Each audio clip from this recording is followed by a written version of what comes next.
I'd like to address that by saying we do have these projects contracted at this time. They were executed with the off-taker Xcel Energy in 2017, last year.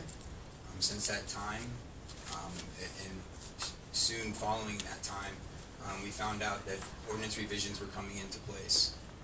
We were able to wait to the longest extent possible to let the ordinance revisions organically come into place.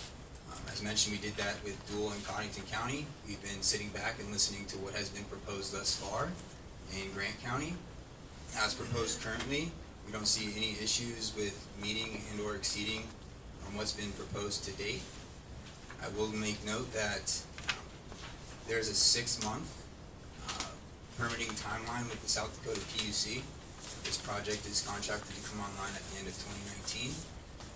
If you start doing the math, filing in December, adding 6 months onto that doesn't give you a big window to be able to get these things in the ground and spinning by the end of the year. I'm not saying it's a race to get these up. That's how the contract was executed. And as mentioned, we've been out here since 2006 actively developing these sites. One individual asked a question about how are the bases of determining how are they constructed? What is the process for that? So I'm not going to claim to be a construction specialist by any means, and I will say that there were some travel issues with a couple of our team members getting up here who would normally address that question. But the foundations, there's multiple foundations that can be utilized. Some of them go as deep as 30 feet, some of them go as deep as 10. The ones that I have a little bit more information on, the ones that are excavated at a shallower depth, the foundations are excavated, say 10 feet. It's shaped in almost like a cone shape, to where the radius of the foundation gets bigger as depth goes down. Goes down 10 feet. The radius of the foundation is roughly 30 feet in diameter. By using rebar and concrete, foundation is poured. And in the event there was a tower to be decommissioned, what is the standard protocol utilized in decommissioning the tower? As far as how much soil do you remove, how much concrete is removed, how much that sort of thing? So the way that our contracts are executed with the private landowners is we are required to remove everything up to 36 inches that's buried. If there's a local ordinance or a state requirement that is greater than that, then obviously we would adhere to that greater depth. How do you address the question, concerns regarding what will happen to my property values? So we've been in this industry for a long time. We have several operating sites in all different places across North America. On our sites, we have never seen decreased property values that are directly contributed by the wind energy project that's in the area. Several studies have been ran.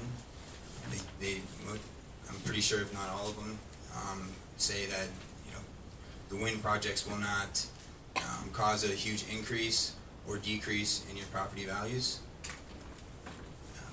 So to make the statement, no property value impacts from the proposed wind energy project. There was several comments regarding noise and the impact of noise on a health perspective, and that current zoning regulations are 50 decibels. Most of I believe all the non-participating sites in the analysis show that to be less than 45, with the exception of 4 receptors. Is that correct? Yes, that is correct.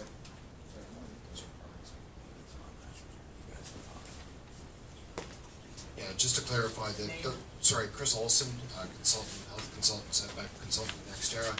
Those 4 receptors that were identified by staff when we looked at and reviewed those 4 receptors, I believe that one is a pump house, so clearly that's not going to be an issue for the ordinance for a sound side. And the other 3, I believe 2 were barns or outstructures, and 1 was an unoccupied residence.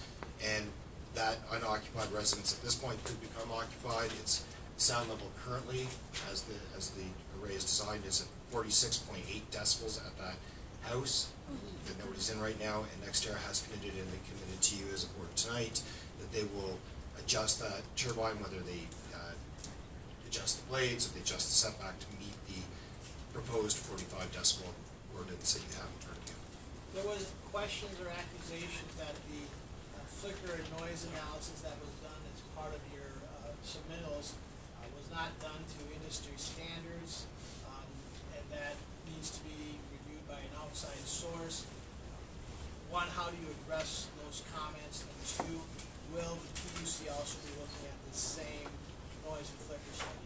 So I'm going to turn it over to Jay, who's the author of the report, but before I do so, again, so I do a lot of health and siting work for NextEra. I've done it for the state of Vermont. I've done it for a number of counties over the years.